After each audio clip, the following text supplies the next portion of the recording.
Good day viewers and thanks for tuning in to Polymerupdate TV. I am Pratiksha Jaipal.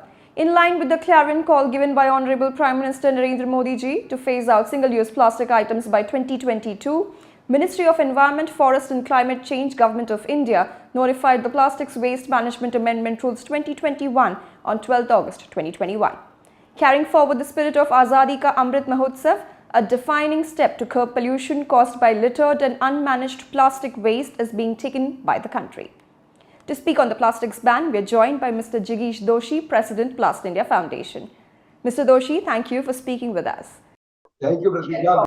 Mr. Doshi, it's been over a month since single-use plastics have been banned by the government. Do you think banning plastics is the ideal solution? I clearly told that we welcome the Honorable Prime Minister's vision related to save the environment. But how it did, that is only a question mark. Because if we talk about the SUP, then the 50% is covered with the carry bag. So if we actually go with that, there are no ban in a carry bag. Carry bag is allowed, only micron is changed.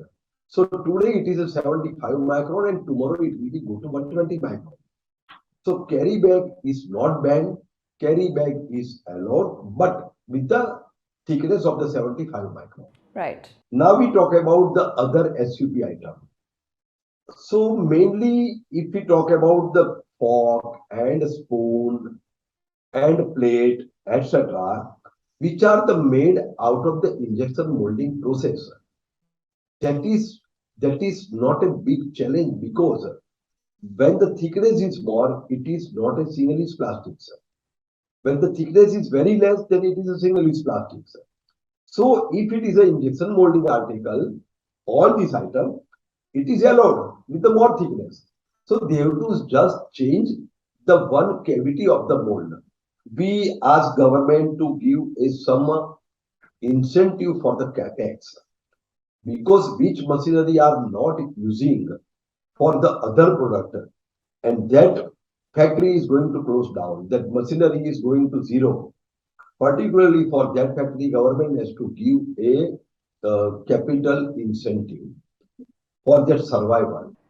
Mr. Doshi, if I may, given the poor history of similar plastic bans in 17 states and union territories of India, will the ban be successfully implemented in a state like Maharashtra, which generates the maximum amount of plastics waste in India?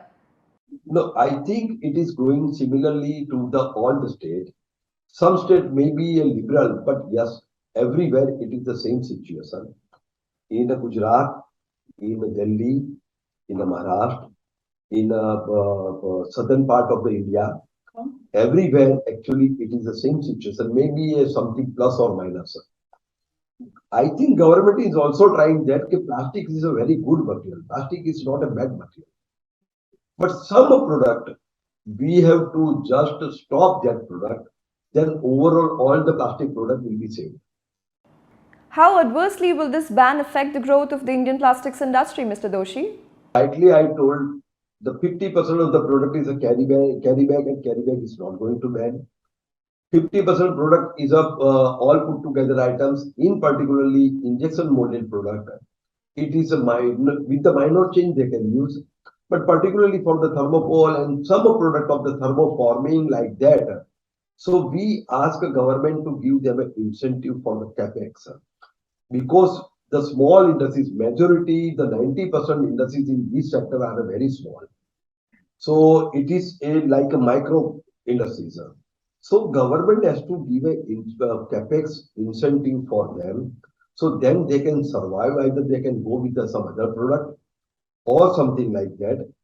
And it can be useful for the survival for at least 6 months. So they have some manpower, so they can give them some kind of employment. Otherwise, what's happened? So many challenges, indirect challenges will be coming. If we talk about the retailer are affected, but retailer have a choice. They can maybe divert from the X product to Y product and Y to Z product. So definitely they are struggling, they have an impact, but it is not for a long term. But manufacturer have a long-term effect because they put their money in a machinery. Possible alternatives to plastic such as cloth or glass bottles are expensive and involve a tedious manufacturing process. With no cost-effective measures available, how will the common man find a solution to this very grave problem?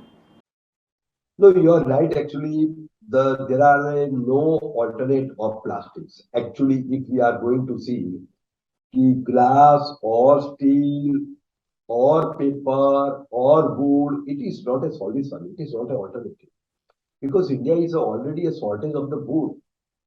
We have a very less tree compared to other countries, other European countries and American countries.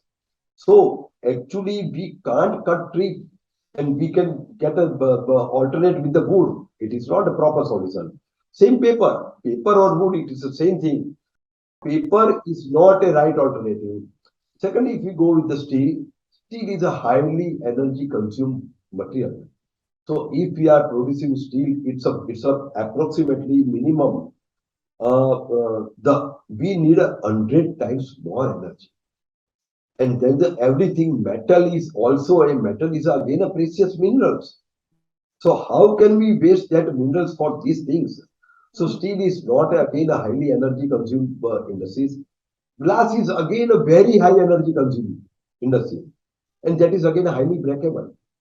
So glass is not a very good alternative for all these things. But parallelly, government and all the people must be go with the proper waste management system.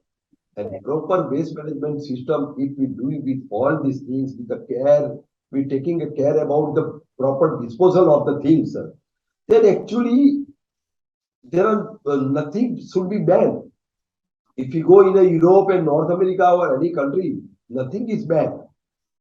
But people and government both are cautious and both are consciously taking the care of the waste management.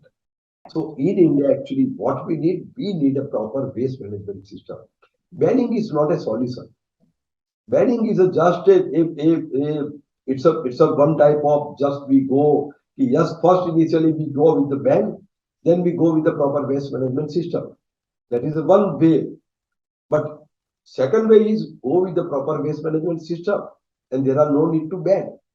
So now alternate is of the plastics, there are no alternate. Glass, forget that things, highly energy consume and easily breakable and damage to the human body. Metal, highly energy consume and it is not good. Paper, not available and it is again highly energy consume, highly water consume and highly tree consume. So yes, plastics is a plastics and plastics alternate is a plastics.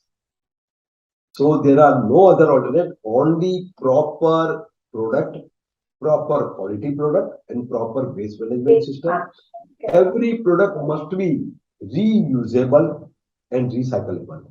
So we have to go with the one slogan, every plastic product must be reusable and recyclable.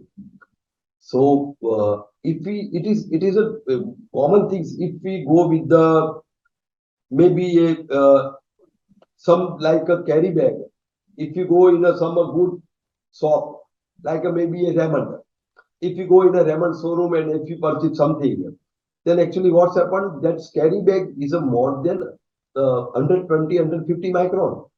So no one is throwing that bag. If in your house or my house, we can just pull out the things, we can fold it and we can put in a drawer.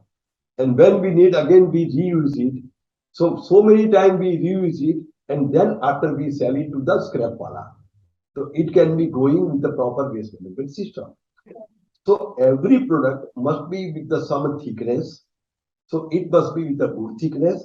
So it can be again good quality. So again and again it is reusable. And then we can go and we sell with the scrap wala. So that will be going for the recycling. So that is a proper solution. Mr. Doshi, thank you so much for taking the time. Thank you very much, Pratiksha. Thank you very much. This was Mr. Jigish Doshi, President, Plastindia Foundation, speaking to us on the impact of single-use plastics ban in Maharashtra. This is Polymer Update with me, Pratiksha Jaipal from Mumbai. Many thanks for watching.